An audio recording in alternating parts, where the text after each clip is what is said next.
走进古堡街64巷，马上就能看到一间民宅改建的咖啡文创工作室。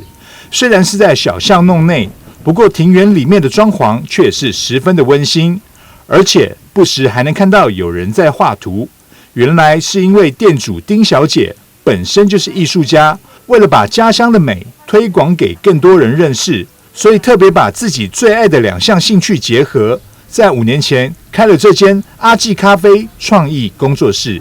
因为安平它是一个历史文化非常有故事的一个地方，那所以我对这块土地也特别的热爱。那所以选在这边开店的话，也就是为了一个说希望能够为在地能够再做出一些新文创，然后就是因为结合我的专长，我的画画跟我的咖啡，然后能够做一些结合，然后能够再给安平的一些注入一些新的文创的东西。对，那我希望能够更吸引更多的人能够来到安平。自由奔放的艺术家性格，做生意也是很随性。咖啡店的绘画课并不是固定时间开课，而是你有空，我有空，那就约上课吧。我就是比较随性，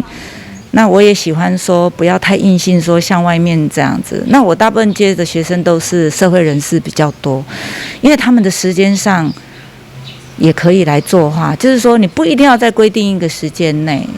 因为我觉得这样一个方法比较好，是因为我以前想学，可是我没办法有固定的时间去学，对。对，那所以我就会觉得说，只要你有空，你如果事先跟我洽，那我觉得说接洽，那我就觉得说，只要你有空，我有空，我们就可以进行这个上课的一个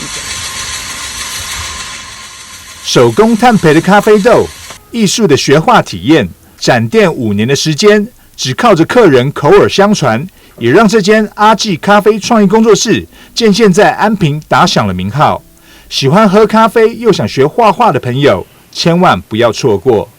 记者张硕维，台南报道。